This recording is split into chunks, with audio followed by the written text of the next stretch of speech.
നമസ്കാരം, മലയാളി വാർത്തയിലേക്ക് സ്വാഗതം. നമ്മൾ കഴിഞ്ഞ ദിവസമൊക്കെ പറഞ്ഞിരുന്നു പാലക്കാട് മണ്ഡലത്തിൽ വീണ്ടും രാഹുൽ മാങ്കൂട്ടത്തിൽ വളരെ സജീവമാവുകയാണ്. അതിൻ്റെയൊക്കെ ഒരു മുന്നോടിയായിട്ട് അദ്ദേഹം ഫേസ്ബുക്ക് പോസ്റ്റിലൂടെയൊക്കെ തന്നെ പല മന്ത്രിമാർക്കെതിരെയും അതുപോലെ തന്നെ ഇവിടെ നടക്കുന്ന പല അനീതികൾക്കെതിരെയും അദ്ദേഹത്തിൻ്റെ ശബ്ദം ഉയർത്തുന്നുണ്ട്. ഇപ്പോൾ കഴിഞ്ഞ ദിവസം അദ്ദേഹം പാലക്കാട് എത്തി. ഒരു പാലക്കാട് ബംഗളൂരു ബസ്സിൻ്റെ ഒരു ഫ്ലാഗ് ഓഫിനായിട്ട് അദ്ദേഹം എത്തി. അതിനുശേഷം ഇപ്പോൾ അങ്ങോട്ട് വലിയ രീതിയിൽ അങ്ങ് വിമർശനങ്ങൾ. ഈ വിമർശനങ്ങളൊക്കെ കേൾക്കുമ്പോൾ തോന്നുന്നത് ഇങ്ങനെ പോയ രാഹുൽ മാങ്കൂട്ടത്തിൽ ഇനി ഇറങ്ങണ്ടേ പുറത്തേക്ക്? അദ്ദേഹത്തിൻ്റെ ഒരു സ്വന്തം മണ്ഡലത്തിൽ വന്നിട്ട് ഒരു നല്ല കാര്യം ചെയ്തപ്പോൾ അതിനെ വലിയ രീതിയിൽ അദ്ദേഹത്തിനെതിരെ ഉയർന്നു നിൽക്കുന്ന ആരോപണങ്ങളുമായിട്ട് കൂട്ടിക്കലർത്തി വളരെ മോശമായിട്ടാണ് ഇപ്പോൾ ഡിവൈഎഫ്ഐ അടക്കം അടങ്ങുന്ന പല ആൾക്കാരും വന്ന് അദ്ദേഹത്തെ ചോദ്യം ചെയ്തത്. ഇതിപ്പോ രാഹുൽ ഇറങ്ങണ്ടേ? പുറത്തോട്ടേ അദ്ദേഹത്തിന് ഇറങ്ങാൻ പറ്റാത്ത അവസ്ഥയാണ്. കൃഷ്ണേന്ദു, ഈ ഒരു ചോദ്യത്തിന് മുന്നേ രാഹുൽ പാലക്കാട് ഈ ഒരു KSRTC ബസ് ഫ്ലാഗ് ഓഫ് ചെയ്തതല്ല വിഷയം. അത് മറ്റൊരു രാഷ്ട്രീയ കൺവെർഷനാണ്. ഇന്ന് നിയമസഭയിൽ നമുക്ക് ഇപ്പോൾ കേരളം ഏറ്റവും അധികം ചർച്ച ചെയ്യുന്ന വിഷയം ഏതാണ്? ഇന്ന് ഗണേഷ് കുമാർ KSRTC. അതിനേക്കാൾ ഏറ്റവും അധികം വലിയ വിഷയം ഏതാണ്? ശബരിമല വിഷയമാണ്. നമ്മുടെ കേരളത്തിൽ ഇന്ന് ഏറ്റവും അധികം വിശ്വാസികളുടെ നെഞ്ചത്തടിച്ച ആണി പോലെ ഇന്ന് തറച്ചു കിടക്കുകയാണ് ശബരിമല വിഷയം. അയ്യപ്പനെ പോലും കൊള്ളയടിക്കുന്ന ഈ കൊള്ളക്കാരുള്ള നമ്മുടെ ഭരണം, സർക്കാർ, ഇവർക്കെതിരെ വിരൽ ചൂണ്ടിയാണ് ഇന്ന് വിശ്വാസി സമൂഹം. അപ്പൊ ഇത് ഇന്ന് നിയമസഭയിൽ അടിയന്തര പ്രമേയത്തിന് അവർ കൊടുത്തില്ല. പക്ഷേ അറ്റ്ലീസ്റ്റ് ഒരു ചോദ്യോത്തര വേളയിലെങ്കിലും ഇത്തരത്തിൽ ഒരു ചർച്ച ചെയ്യണമെന്ന് പ്രതിപക്ഷം ആവശ്യപ്പെട്ട സ്പീക്കർ ഉൾപ്പെടെ അത് നിരാകരിക്കുകയാണ് ചെയ്തത്. അതിന് നിരവധി ഡ്രാമകളാണ് അവിടെ നടന്നത്. അതാദ്യം നമുക്ക് പറയേണ്ടിയിരിക്കുന്നു. അതിനകത്തെ കുറച്ച് നാടകീയ രംഗങ്ങൾ, അതായത് ഇങ്ങനെ ഇതുകൊണ്ട് മറയ്ക്കുന്നു, സ്പീക്കറിനെ കാണാനില്ലെന്ന് പറയുന്നു. ഇത്തരത്തിലാണോ നിങ്ങൾ പ്രതിഷേധിക്കുന്നത് എന്ന് ആരാണ് ചോദിക്കുന്നത്? ശിവൻകുട്ടി ഉൾപ്പെടെയുള്ള ഭരണപക്ഷത്തിരിക്കുന്ന മന്ത്രിമാർ ചോദിക്കുന്നത് ചോദ്യോത്തര വേളയിൽ ചരിത്രത്തിൽ ആദ്യമായിട്ടാണ്. 6 തവണ ഇത്തരത്തിൽ ചോദ്യോത്തര വേളയിൽ ഭരണപക്ഷം പ്രതിഷേധിച്ചിട്ടുണ്ടെന്ന് ഇന്ന് VD സതീശൻ അടിവരയിട്ട് ഈ വർഷം സഹിതം പറഞ്ഞിട്ടുണ്ട്. അപ്പം സ്വന്തം കുഴി മാന്തിയിട്ട് ആ കുഴിക്കകത്ത് കിടന്നുകൊണ്ട് ചോദിക്കുക, നിങ്ങൾ കുഴി മാന്തിയില്ലേ എന്ന്. അപ്പം അത്തരത്തിൽ ഇന്ന് പ്രതിപക്ഷത്തോട് ചോദിക്കുന്നു. കാരണം അത് കഴിഞ്ഞു തിരിച്ചിറങ്ങി വരുന്നു പ്രതിഷേധവുമായിട്ട്. നിയമസഭ മുന്നോട്ട് പോയില്ല, നിർത്തിവെക്കുന്നു, തിരിച്ചിറങ്ങി വരുന്നു. ഓൺ ദ സ്പോട്ട് നമ്മൾ കാണുന്ന പാലക്കാട് DYFIയുടെ പ്രതിഷേധമാണ്. അവിടുന്ന് ഇറങ്ങി വരുന്നു, ചാനലുകൾ മുഴുവനും ശബരിമല വിഷയം ഇങ്ങനെ ഉയർത്തി കത്തി പടരുന്നു. ഓൺ ദ സ്പോട്ട് എവിടേക്ക് പോകുന്നു? നേരെ പാലക്കാട് രാഹുൽ മാങ്കൂട്ടം. അതായത് ഇപ്പൊ എന്ത് ഭരണത്തിന് നേരെ കൈ നിവർത്തി വന്നാലും ഉടനെ രാഹുലിലേക്ക് കൺവേർട്ട് ചെയ്ത് വിടുന്ന ഒരു സ്വഭാവം. അത് കഴിഞ്ഞ് ഇന്ന് റിനിയുടെ മറ്റൊരു പ്രസ്താവന വന്നേക്കുന്നു. എന്തായിരുന്നു? രാഹുൽ മറ്റേ ഈ ഓഡിയോ ക്ലിപ്പുമായിട്ട് ബന്ധപ്പെട്ട് രാഹുൽ ചുമ്മാ ആവശ്യമില്ലാത്ത ഒരു വീഡിയോ എടുത്തങ്ങിടുക. ഇത് റിനിയുടെ ഭാഗത്ത്, അതായത് കൺവേർഷനാണ്. രാഹുലിട്ട് തിരിയോ, പക്ഷെ ഇതിപ്പോ പഴയതുപോലെ പൊട്ടുന്നില്ല. നനഞ്ഞുപോയി. ഇനി അത് CPM മനസ്സിലാക്കിയാൽ കൊള്ളാം, LDF സർക്കാർ മനസ്സിലാക്കിയാൽ കൊള്ളാം. അത് പഴയതുപോലെ പൊട്ടുന്നില്ല എന്നുള്ളതാണ് വാസ്തവം.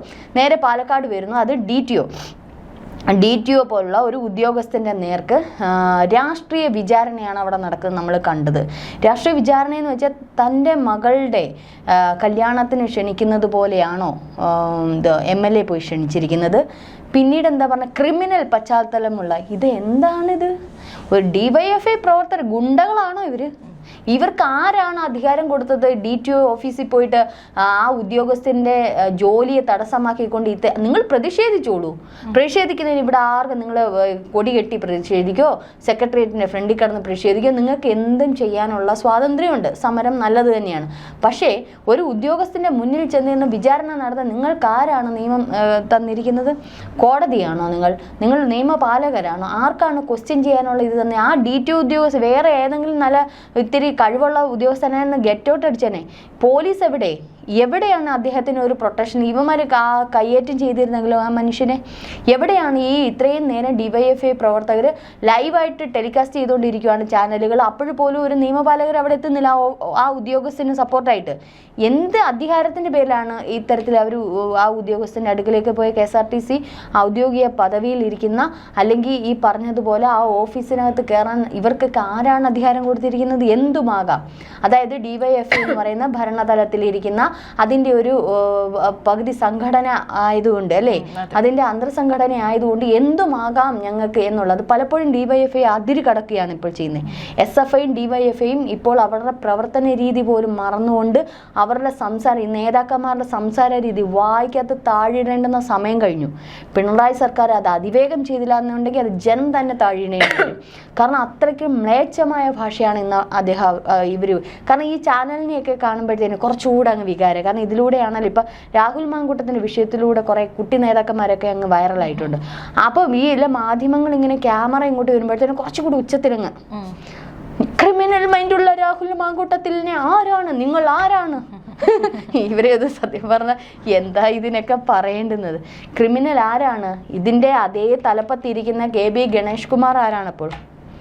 മന്ത്രി പദത്തിൽ ഇരിക്കുന്ന അദ്ദേഹത്തിനെയും കൊണ്ട് ഉദ്ഘാടനം ചെയ്യണമായിരുന്നു. ഇതേ മന്ത്രി പദത്തിൽ ഇരിക്കുന്ന അദ്ദേഹം ആരാണ്? അദ്ദേഹത്തിനെതിരെ ഇപ്പോഴും കേസുണ്ട്. രാഹുൽ മാങ്കൂട്ടത്തിനെതിരെ പരാതിയില്ല, ഒരു FIR പോലും ഇട്ടിട്ടില്ല, ഒരു ലോക്കൽ പോലീസ് സ്റ്റേഷനിൽ പോലും കേസില്ല, കോടതിയിലില്ല. കോടതി പറഞ്ഞിട്ടില്ല അദ്ദേഹം MLA സ്ഥാനം രാജിവെക്കണമെന്ന്. കോടതി പറഞ്ഞിട്ടില്ല. പോലീസ് സ്റ്റേഷനിൽ പ്രത്യേക അറിയിപ്പില്ല ഇങ്ങനെ കൂട്ടം കൂടരുത്, അല്ലെ ഇന്ന ഉദ്ഘാടനങ്ങളിൽ പോകരുതെന്നുള്ളത്. മുഖ്യമന്ത്രിയുടെ ഓഫീസിൽ നിന്ന് പറഞ്ഞില്ല, KB ഗണേഷ് കുമാർ പറഞ്ഞിട്ടില്ല. നിങ്ങളുടെ KSRTCയുടെ തലപ്പത്തിരിക്കുന്ന നിങ്ങളുടേതായ മന്ത്രി KB ഗണേഷ് കുമാർ പറഞ്ഞില്ല, ഔദ്യോഗിക എൻ്റെ ഡിപ്പാർട്ട്മെന്റിലുള്ള ഒറ്റ KSRTC വാഹനങ്ങൾ ഫ്ലാഗ് ഓഫ് താങ്കൾ ചെയ്യരുതെന്ന് മുഖ്യമന്ത്രി പറഞ്ഞിട്ടില്ല. നിങ്ങളെ ഭരിക്കുന്ന മുഖ്യമന്ത്രി പറഞ്ഞിട്ടില്ല. നിങ്ങളുടെ പാർട്ടി സെക്രട്ടറി പറഞ്ഞിട്ടില്ല. പറയട്ടെ, രാഹുൽ മാങ്കൂട്ടം നിയമസഭയിൽ വരും എന്ന് പറഞ്ഞപ്പോൾ എന്താ വന്നോട്ടെ, അദ്ദേഹം MLA അല്ലേ, അദ്ദേഹത്തിന് വരാനുള്ള സ്വാതന്ത്ര്യം ഉണ്ടെന്ന്. MLA സ്ഥാനം രാജിവെക്കണമെന്ന് എപ്പോഴെങ്കിലും സെക്രട്ടറി പറഞ്ഞു? ആദ്യമൊക്കെ ഇങ്ങനെ പറഞ്ഞുകൊണ്ടിരുന്നത്, പിന്നെ അങ്ങ് മിണ്ടാതങ്ങായി. ഏതെങ്കിലും വ്യക്തികൾ പറഞ്ഞു. പിന്നെ ഈ കുട്ടി നേതാക്കന്മാർ കടന്ന് തുള്ളിയിട്ട് എന്തെങ്കിലും വിശേഷമുണ്ടോ? ഒരു വിശേഷവുമില്ല. ഇത് പാലക്കാടുള്ള ജനം കുറച്ചുകൂടി പിന്തുണയാണ് ഇപ്പോൾ രാഹുലിന് കൊടുക്കുന്നത്. ഞാൻ എല്ലാ ചാനലും എടുക്കുക. കാരണം ഇപ്പം നമുക്കറിയാം ഓരോ ചാനലിനും കുറച്ചധികം ഓരോ പാർട്ടിയുടെ അണികൾ കുറച്ച് കൂടുതലാണ്. അപ്പം ഞാൻ വിചാരിച്ചു ഇനി ജനവികാരം എന്താണെന്ന് അറിയാൻ വേണ്ടി ഞാൻ എല്ലാ ചാനലിൻ്റെ കമൻറ്റുകൾ ജസ്റ്റ് ഒന്ന് വായിച്ചു നോക്കി. എല്ലാവരും ഇവന്മാരെ എന്താ പറയുന്ന പൊട്ടിത്തെറിക്കുകയാണ്. എന്ത് കടന്നില്ല, നായ കടന്ന് കുരയ്ക്കുന്നത് പോലെയാണല്ലോ എന്നാണ് പലരും അതിനകത്ത് കമൻ്റ് ഇട്ടേക്കുന്നത്. ഞാൻ പറയുന്നതല്ല, അതിൽ വരുന്ന കമൻറ്റുകൾ നായ കുരയ്ക്കുന്നത് പോലെ ഉള്ളൂ എന്നാണ്. കാരണം അത്രയ്ക്ക് DYFI പ്രസ്ഥാനത്തിന് തന്നെ നാണക്കേട. നിങ്ങൾ ഇനി ഈ സ്ത്രീകളുടെ സാരിത്തുമ്പ് പിടിച്ചു പറ്റി കുത്സിതങ്ങൾ പറഞ്ഞ് ലീലാവിലാസങ്ങൾ പറഞ്ഞ് MLA പോലുള്ള അല്ലെങ്കിൽ നിങ്ങളുടെ നേതാക്കന്മാരെ പോലുള്ളവരെ ഇങ്ങനെ ആക്ഷേപിക്കാതിരിക്കും. നിങ്ങൾ ആക്ഷേപിക്കും തോറും നിങ്ങളാണ് നാറുന്നതെന്നും കൂടി ആലോചിക്കുക. കാരണം ഇന്ന് അത് മാത്രമല്ല, മാധ്യമ വിചാരണയുണ്ടായിരുന്നു. ആ DTO ഉദ്യോഗസ്ഥന് നേരെ നിങ്ങൾ ഗ്രീൻ ഫ്ലാഗ് എപ്പോഴാണ് വാങ്ങിയത്? അത് നേരത്തെ ഇവിടെ ഉണ്ട്. അങ്ങേരെ ഒരു പാവം സാധു മനുഷ്യൻ നേരത്തെ ഇവിടെ ഉണ്ട്. എല്ലാവരെയും കൂടെ കണ്ടപ്പോൾ അങ്ങേര് പേടിച്ച് കാണും. നേരത്തെ ഇവിടെ ഉണ്ട്. അപ്പോൾ എപ്പോഴാണ് നിങ്ങൾ വിളിച്ചത് രാഹുലിനെ? നിങ്ങൾ അതിന് മുന്നേ വിളിച്ചോ? ഇനോഗ്രേഷൻ എപ്പോഴാണ് ഫിക്സ് ചെയ്തത്? അതിന് മുമ്പ് MPയെ വിളിച്ചോ? കൗൺസിലറെ വിളിച്ചോ? ഇങ്ങനെയാണോ ഒരു മാധ്യമ റിപ്പോർട്ടേഴ്സ് ചോദിക്കുന്നത്? അദ്ദേഹത്തിൽ നിന്ന് വിവരം അദ്ദേഹം സ്വാഭാവികമായിട്ടുള്ള വിവരം നൽകി. ഞാൻ രാത്രി 9 മണിക്ക് പാലക്കാട് നിന്ന് ബംഗളൂരിലേക്ക് പോകേണ്ട ആദ്യ ട്രിപ്പ് ഞാൻ എൻ്റെ പ്രോട്ടോക്കോൾ അനുസരിച്ച് ഞാൻ MLA അറിയിച്ചു, MP അറിയിച്ചു, കൗൺസിലറെ അറിയിച്ചില്ല. കാരണം ഇതൊരു ഉദ്ഘാടന ചടങ്ങുമായിട്ടൊന്നും ബന്ധപ്പെടുത്തിയിട്ടില്ല. അങ്ങനെ വലിയ പരിപാടിയൊന്നുമില്ല. ഉണ്ടായിരുന്ന നേരത്തെ എല്ലാവരെയും വിളിക്കുമല്ലോ. അങ്ങനെ ഞാൻ MLA അറിയിച്ചതിൻ്റെ പുറത്ത് വേറെ ആരും വന്നില്ല. MLA വന്നപ്പം ശരി, അദ്ദേഹമല്ലേ ഒരു മുതിർന്ന നേതാവ്, പാലക്കാടിൻ്റെ MLA അല്ലേ, അപ്പോൾ അദ്ദേഹമല്ലേ ഫ്ലാഗ്, അത് DTO ഉദ്യോഗസ്ഥ MLA അവിടെ നിർത്തിക്കൊണ്ട് ഇദ്ദേഹം ഫ്ലാഗ് ഓഫ് ചെയ്യണം. അപ്പം അങ്ങനെ സ്വാഭാവികമായിട്ട് നടന്ന ഒരു ചടങ്ങാണത്. അല്ലാതെ ഇതിനകത്ത് അദ്ദേഹം കോൺഗ്രസ് പാർട്ടി നേതാവ് എന്നൊക്കെ പറഞ്ഞ് വേറൊരു തലത്തിലോട്ടൊക്കെ കൊണ്ടുപോകാം. അദ്ദേഹം നോർമലി അത് പറഞ്ഞു കഴിഞ്ഞു. പിന്നെ മാധ്യമങ്ങൾ അതിനകത്ത് കുറ്റവിചാരണ ചെയ്യാൻ ഇവർക്ക് ആരാണ് ലൈസൻസ് കൊടുത്തേക്കുന്നത്?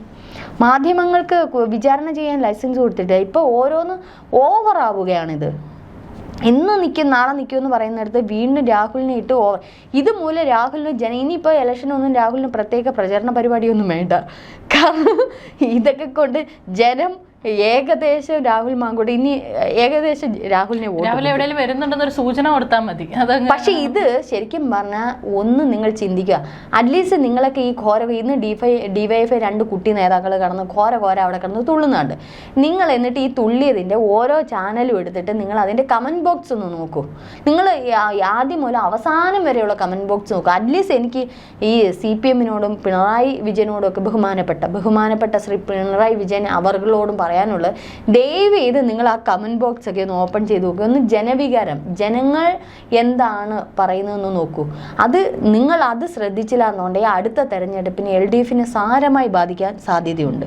ബി ജെ പി അനങ്ങിയില്ലല്ലോ ഇന്ന്, BJP അനങ്ങിയില്ല. കാരണം അവർക്ക് കൃത്യമായി മനസ്സിലായി പാലക്കാട് ഇനി കൂടുതൽ രാഹുലിനെതിരെ തുള്ളിയാൽ ഉള്ള വോട്ടും കൂടെ പോകുമെന്നുള്ള മനസ്സിലായി. എന്തുകൊണ്ടാണ് BJP അനങ്ങാത്തത്? അവർ ആദ്യമൊക്കെ പ്രതിഷേധം, എന്താണ് ഇപ്പം വരാത്തത്? അപ്പം നിങ്ങൾ വെറുതെ ഒരു വലിയ വിഷയം, ശബരിമല പോലുള്ള വലിയ വിഷയം വന്നു കിടക്കുമ്പോൾ നിങ്ങൾ മറ്റൊരു വിഷയത്തിലേക്ക് കൺവെർട്ട് ചെയ്ത് പോകണ്ട. കാരണം ഇത് ഹിന്ദു വിശ്വാസികളുടെ നെഞ്ചിലേക്ക് ഇട്ട ആണിയാണ്. നിങ്ങൾ ഈ അയ്യപ്പനെ കൊള്ളയടിക്കുന്നത്, കോടിക്കണക്കിനാണ് കൊള്ളയടിച്ചിരിക്കുന്നത്. ഇപ്പോൾ ഹൈക്കോടതി വിധി വന്നിരിക്കുന്ന സ്പെഷ്യൽ അന്വേഷണം വേണമെന്നാണ്. ഇതിലെ ഉണ്ണികൃഷ്ണൻ നമ്പൂതിരി മാത്രമല്ല, വലിയ തിമിംഗലങ്ങൾ ഇതിൻ്റെ പുറകെ ഉണ്ട്. അത് കണ്ടെത്തേണ്ടിയിരിക്കുന്നു. അപ്പോൾ ഇത് ആരൊക്കെ എങ്ങനെയൊക്കെയാണെന്നുള്ള ഇനി വലിയ രീതിയിൽ കണ്ടെത്തേണ്ടിയിരിക്കും. ആ വലിയൊരു വിഷയം ചർച്ച ചെയ്യാനുള്ളിടത്ത് ഇതിനകത്ത് തന്നെ കൺവെർട്ട് ചെയ്ത് പോയാൽ ജനം അത് വിശ്വസിക്കില്ല. ഇതിനിടയ്ക്കാണ് നമ്മുടെ KB ഗണേഷ് കുമാറിൻ്റെ ഇന്നലത്തെ വലിയൊരു ഷോ ഓഫ്. മറ്റേത് സുരേഷ് ഗോപിയാണ് വലിയ ഇത് പോലീസ് വേഷം കെട്ടുന്നതെന്ന് പറയുന്നുണ്ട്. പക്ഷെ ഇപ്പം ഗണേഷ് കുമാർ ആ വേഷം അങ്ങ് ഏറ്റെടുത്തു. എന്തായിരുന്നു ആക്ഷൻ! ഗണേഷ് കുമാർ തന്നെ ഒരിക്കൽ സുരേഷ് ഗോപിയെ കളിയാക്കി. അദ്ദേഹത്തിന് എന്തോ എല്ലാ സിനിമയാണെന്ന് അദ്ദേഹം കമ്മീഷണറിൽ നിന്ന് ഇങ്ങോട്ട് ഇറങ്ങി വന്നിട്ടില്ലാന്ന്. ഇപ്പം എനിക്ക് തോന്നുന്നു ഗണേഷ് കുമാർ പല കുട്ടി പോലീസ് വേഷങ്ങളും ഒക്കെ കെട്ടിയിട്ടുണ്ട്. അതിൻ്റെ ഇതിൽ നിന്ന് ഇങ്ങോട്ട് ഇറങ്ങി വന്നിട്ട് എന്തായിരുന്നു നല്ല ഷോ ഓഫ്. മാലിന്യ കുപ്പികൾ KSRTC ബസ്സിൻ്റെ ഫ്രണ്ടിലിട്ടേക്കുന്നു. അതാണ് അദ്ദേഹം കണ്ടുപിടിച്ചത്. ആ കുപ്പിവെള്ളം പാവം പിടിച്ച ജീവനക്കാർക്ക് ലോങ് ട്രിപ്പ് പോകുമ്പോൾ വെള്ളം പോലും ഇല്ല. ഈ കുപ്പി വെക്കാനെങ്കിലും ആ ബസ്സിനകത്ത് ഒരു സ്പേസ് നിങ്ങൾ ആദ്യം കണ്ടെത്തി. ഈ മാലിന്യ കുപ്പി ഇടാൻ സ്പേസ് കണ്ടെത്തുക. ഈ വണ്ടി വൃത്തിയാക്കാൻ ആളുകളെ വെക്കുക. അല്ലാതെ ഡ്രൈവറുടെയും ആ പാവം പിടിച്ച ക്ലീനറുടെയൊക്കെ മണ്ടയ്ക്ക് ഇട്ട് കയറിയിട്ട് വല്ല പ്രയോജനമുണ്ടോ? അറ്റ്ലീസ്റ്റ് ബസ് സ്റ്റാൻഡുകളൊന്നും നോക്കൂ ഗണേഷ് കുമാറെ. ഓരോ ബസ് സ്റ്റാൻഡുകളും നിങ്ങൾ ഹൈടെക് ബസ് സ്റ്റാൻഡുകൾ എന്നൊക്കെ പറഞ്ഞാൽ അവിടെ ഇവിടെയൊക്കെ കാണിക്കുന്നുണ്ട്. പക്ഷേ ശരിക്കുമുള്ള അറ്റ്ലീസ്റ്റ് തമ്പാനൂർ ബസ് സ്റ്റാൻഡെങ്കിലും നോക്കിയാൽ കൊള്ളായിരുന്നു. ഈ തലസ്ഥാന നഗരിയിലെ ബസ് സ്റ്റാൻഡെങ്കിലും നോക്കിയാൽ. പലയിടത്തെയും ബസ് സ്റ്റാൻഡുകളുടെ അവസ്ഥ എന്താണ്? ശുചിമുറികളുടെ അവസ്ഥ എന്താണ്? വെള്ളമുണ്ടോ? എന്താണ് ഇവിടുത്തെ അവസ്ഥ? ഇതൊന്നും നോക്കാതെ ബസ്സിനകത്ത് മാലിന്യക്കുപ്പി കണ്ടെന്ന് പറഞ്ഞു ബസ്. പല KSRTC ബസ്സിനും ഇൻഷുറൻസ് ഉണ്ടോ? പുകപരിശോധന നടത്തുന്നുണ്ടോ? ഇതിനകത്ത് ബ്രേക്ക് ഉണ്ടോ? പല വണ്ടികൾ അവിടെ ഇവിടെയും കിടക്കുന്നതാണ്. അപ്പം ഇതൊന്നും നോക്കാതെ അത്തപ്പാടികൾ കുറച്ച് വെള്ളം കുടിച്ച് താഴെ ഇട്ടിരുന്ന ബ്രേക്കിൻ്റെ അടിയിലായി അവസാനം ആക്സിഡൻറ്റ് പറ്റാതിരിക്കാൻ മുകളിൽ ഇങ്ങനെ വെച്ചു. അതിൻ്റെ പുറത്തായിരുന്നു ഇന്നലെ ഷോ ഓഫ്. അവസാനം ഇന്നലെ സ്ഥലം മാറ്റം ചെയ്യുന്നു. കാരണം സ്ഥലം മാറ്റം ചെയ്തപ്പോഴാണ് അറിയുന്നത് അതിനകത്ത് CITUവിലെ ഒരു നേതാവുണ്ടെന്ന്. ഉടനെ അതങ്ങ് MD ക്യാൻസൽ ചെയ്യുന്നു. അപ്പം മന്ത്രി ആരായി? MD ക്യാൻസൽ ചെയ്യുന്നു സ്ഥലം മാറ്റം. അപ്പം ഇത്തരത്തിലുള്ള ഷോ ഓഫും KSRTCയുമായി ബന്ധപ്പെട്ട നിരവധി ഈ DYFI പ്രവർത്തകർ എവിടെ പോയി? നിങ്ങൾ അതിന് DTOയോട് ചോദിക്കുക, അല്ലെങ്കിൽ നിങ്ങളുടെ മന്ത്രി KB ഗണേഷ് കുമാറിനോട് ചോദിക്കുക. നിങ്ങൾ ഇന്നലെ ഞങ്ങളുടെ അല്ലെങ്കിൽ തൊഴിലാളികളോട് കാണിച്ചത് എന്താണ്? അവർക്ക് ശമ്പളം ഇപ്പോഴൊക്കെ ഏകദേശം നൽകി വരുന്നുണ്ട്. വണ്ടികളുടെ അവസ്ഥ, അഴിമതി, അതിനകത്തെ സാമ്പത്തിക ആരോപണങ്ങൾ, KSRTCയുമായി ബന്ധപ്പെട്ട ടെർമിനലുകളുടെ പ്രശ്നങ്ങൾ, അപ്പോൾ ശുചിമുറികളില്ല, അത്യാവശ്യം സംഗതികളില്ല, വണ്ടികൾ മിക്കതും എന്താ പറയുന്നത് അങ്ങ് ഓടുന്നേ ഉള്ളൂ. അപ്പോൾ ഇതൊക്കെ നിങ്ങളൊന്ന് ചർച്ചാ വിഷയമാക്കുക. KSRTCയുമായി ബന്ധപ്പെട്ട നിരവധി വിഷയങ്ങളുണ്ട്. അല്ലാതെ രാഹുൽ മാങ്കൂട്ടത്തെ ഒന്ന് ഒരു വണ്ടി ഫ്ലാഗ് ഓഫ് ചെയ്തെന്ന് പറഞ്ഞുകൊണ്ട് ലോഗോ ഇടിഞ്ഞു വീഴാനോ പാലക്കാട്ടുകാർക്ക് അങ്ങ് ഭയങ്കര ഏതെങ്കിലും ഒരു ജനമെങ്കിലും നിങ്ങളുടെ കൂടെ പിന്തുണയുണ്ടോ? നിങ്ങൾ 3-4 പേര് ഇങ്ങോട്ട് എന്നൊരു ഖരാവോ ചെയ്താലൊന്നും ഒരു പ്രശ്നമില്ല.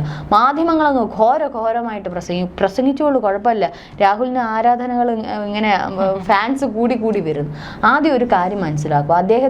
അദ്ദേഹത്തിൻ്റെ ഒരു ഭാഗം നോക്കുമ്പോൾ തെറ്റില്ല എന്ന് ഇവിടെ ആരും പറയുന്നില്ല.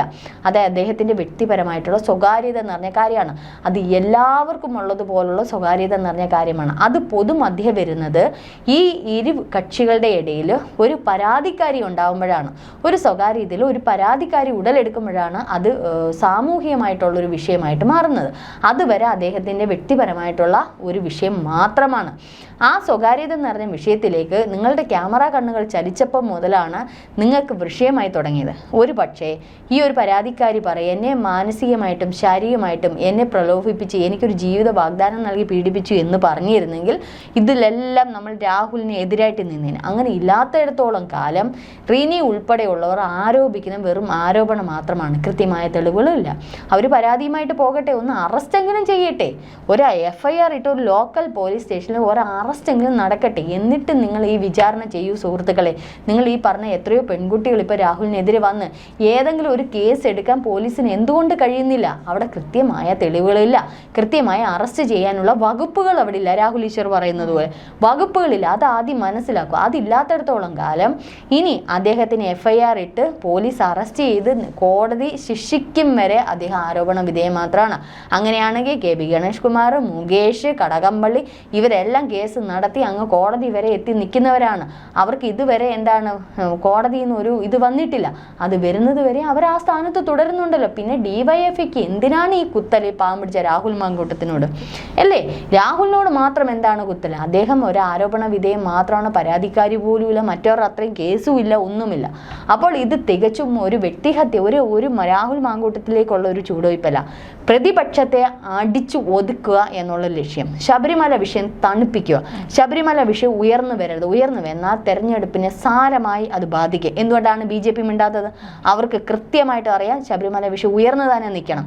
കാരണം അത് വിശ്വാസി സമൂഹത്തിനെതിരെ നടന്ന ഒരു വിഷയമാണ്. അയ്യപ്പനെ ഇന്നും ഇന്നലെയല്ല കൊള്ളയടിക്കുന്ന മാത്രമല്ല, ദൈവത്തിന് ഒരു സമാധാനം എന്ന് പറയുന്ന CPM പാർട്ടി കൊടുത്തിട്ടില്ല. കുറെ പെണ്ണുങ്ങളെ തള്ളിവിടുക. അപ്പോൾ ഇത് ഇന്ന് എനിക്ക് വേറൊരു ഇത് തോന്നിയത്, ഈ ഒരു MLA ഉണ്ട് KM ഷാജി ഒരു വിവാദ പ്രസംഗം നടത്തി. അതിനകത്ത് KM ഷാജി പറഞ്ഞ കുറേ കാര്യങ്ങൾ എനിക്ക് ഇഷ്ടപ്പെട്ടു. കാരണം KM ഷാജി പറഞ്ഞ ഈ ഹിന്ദു വിശ്വാസം എന്ന് പറയുന്നത് അവരുടെ മാത്രം വിശ്വാസമാണ്. ശബരിമലയെ കടത്തിവിടാൻ വേണ്ടിയിട്ട് കുറേ പർദ്ദ അണിഞ്ഞ കുറേ സ്ത്രീകൾ പോയി. ഞാൻ അതിനെതിരാണ്. കാരണം അത് ഹിന്ദു സമൂഹത്തിൻ്റെ വിശ്വാസമാണ്. അതിലേക്ക് മുസ്ലിം സ്ത്രീകളായ നിങ്ങൾക്ക് എന്ത് അധികാരമാണ് പാർട്ടി ബേസിൽ ആ ഇതിന് പോവാൻ? അതായത് മനുഷ്യച്ചങ്ങല തീർത്തല്ലോ, എന്തിനാണ് പോയത് എന്നൊരു ചോദ്യം. ഇപ്പം എവിടെ കിടക്കുന്നു ഈ പാർട്ടി? എവിടെ പോയി? മനുഷ്യച്ചങ്ങല തീർത്താൽ നിങ്ങൾ എവിടെ കിടക്കുന്നു? ഈ പാർട്ടി എവിടെ കിടക്കുന്നു? നാളെ മുസ്ലിം പള്ളിയിൽ ബാങ്ക് വിളിക്കുന്നത് പുരുഷന്മാരാണ്. അപ്പോൾ ഈ സ്ത്രീകൾ അതിമനോഹരമായിട്ട് എന്നാൽ ഒരു പക്ഷേ ബാങ്ക് വിളിക്കുമായിരിക്കും, നല്ല സൗണ്ടും ആയിരിക്കും. പക്ഷേ നാളെ സ്ത്രീകളെ ബാങ്ക് വിളിക്കാൻ കയറ്റണം എന്ന് പറഞ്ഞാൽ അത് ഈ മുസ്ലിം മതം വിശ്വാസം അതിനെ അനുസരിക്കുമോ? അതിലങ്ങനെ നടക്കുമോ? ഇപ്പോൾ ഹിന്ദു സമൂഹം അതിന് ഒത്തുചേർന്ന് നിന്നാൽ ഇത് നടക്കുന്ന കാര്യമാണോ? ഇല്ല, അത് അവരുടെ വിശ്വാസമാണ് അല്ലേ? ഇന്ന് KM ഷാജി ആ ഒരു കാര്യം പറഞ്ഞതിനോട് ഞാൻ 100% യോജിക്കുന്നു. ഓരോ വിശ്വാസത്തിനെതിരായിട്ട് ചെയ്യുമ്പോൾ ആ വിശ്വാസികളുടെ മനസ്സിലേക്കാണ് നിങ്ങൾ ആണിയടിക്കുന്നത്, നിങ്ങൾ ഉരുക്കുന്നത്, വെട്ടിക്കീറുന്നത്. ഇദ്ദേഹം പറഞ്ഞ ഒരു കാര്യമുണ്ട്, പേര് മാറ്റിയ BJP ഹിന്ദുക്കളെ വിട്ടുകൊടുക്കാതിരിക്കാനാണെന്ന്. പേര് മാറ്റിയ BJP, അതായത് CPM ഈ പറഞ്ഞോണം ഹിന്ദുക്കളുടെ വോട്ട് വന്നു ചേരാൻ വേണ്ടിയിട്ടുള്ള ഒരു ആഗോള അയ്യപ്പ സംഗമം. അതല്ലാതെ അതിനപ്പുറം വേറൊന്നുമില്ല. മാതാ അമൃതാനന്ദമയ്യെ കയറി ചുംബിക്കുന്ന ആരാണ്? ഒരു മന്ത്രിയാണ് അദ്ദേഹം. ഒരു മന്ത്രി ആയിരിക്കെ വിശ്വാസം ഓക്കെയാണ്, പക്ഷേ ചില വിശ്വാസങ്ങൾ അതിര് കടക്കരുത്. നമ്മൾ സമൂഹത്തിന് മാതൃകയാകേണ്ടുന്നവരാണ് ഓരോ രാഷ്ട്രീയ ചിന്തകരും. ഇപ്പം രാഹുൽ മാങ്കൂട്ടത്തിൻ്റെ കാര്യം പോലും രാഹുലിനെ ഞാൻ ചില കാര്യങ്ങൾ എതിർക്കുന്നത് അതുകൊണ്ടാണ്. രാഹുലിന് ഒരു രാഷ്ട്രീയ പ്രവർത്തനം ചേർന്ന പരിപാടിയല്ല അത്. പക്ഷേ അവിടെ എന്തുകൊണ്ടോ പരാതിക്കാരി ഇല്ലാത്തതുകൊണ്ട് രക്ഷപ്പെട്ടിരിക്കുന്നു. പക്ഷേ ഏതൊരു രാഷ്ട്രീയ നേതാവും മറ്റുള്ളവർക്ക് മാതൃകയാകേണ്ടുന്നവരാണ്. അപ്പോൾ ഇത്തരത്തിൽ KM ഷാജി പറഞ്ഞ ഒരു കാര്യമുണ്ട്, ഹിന്ദു വിശ്വാസത്തിനെതിരെ ഇത് ഇന്നും ഇന്നലെയും തുടങ്ങിയതല്ല. ഉടനെ തന്നെയാണ് ഇതിനൊരു തീർപ്പ്, ഈ ഒരു ശബരിമലയുമായി ബന്ധപ്പെട്ടൊരു തീർപ്പാണ് നമുക്ക് ആവശ്യം. ഇനി അവിടെ കയറി ഒരാൾ പോലും കളിക്കാൻ ഇടവരുത്തല്ല. അതിന് ഹിന്ദു സമൂഹമാണ് ഉണരേണ്ടുന്നത്, ഹിന്ദു സംഘടനകളാണ് ഉണരേണ്ടുന്നത്. അല്ലാതെ അവർക്ക് എന്തും വന്നോ ഞങ്ങൾ സ്വീകരിച്ച ഇന്ന ഒരു കാരണം എന്താണ്ട് കാണിച്ചാണ് മറ്റേ കാരണം കൂടെ അതാണ്ട് അടിച്ചോ എന്ന് പറഞ്ഞു തന്നാൽ അടി തന്നെ കിട്ടും. അടിയല്ല, തല വെട്ടുക തന്നെ ചെയ്യും. ഇന്നത്തെ രാഷ്ട്രീയം അങ്ങനെയാണ്. രാഷ്ട്രീയ മതവിശ്വാസങ്ങളിലേക്ക് കയറി കഴിഞ്ഞാൽ അവിടെ ഭയങ്കര വർഗീയതയാണ് ഉണ്ടാകുന്നത്, വർഗീയ കലാപങ്ങളാണ് ഉണ്ടാകുന്നത്. അത് മതത്തെ ഇട്ട് ഹനിക്കേണ്ട. ഇതെന്തായാലും ശബരിമല വിഷയമൊന്ന് തണുപ്പിക്കാൻ വേണ്ടിയിട്ടുള്ള പരിപാടിയായിരുന്നു രാഹുൽ മാങ്കൂട്ട. പക്ഷേ 8 നില പൊട്ടി ചീറ്റിപ്പോയി.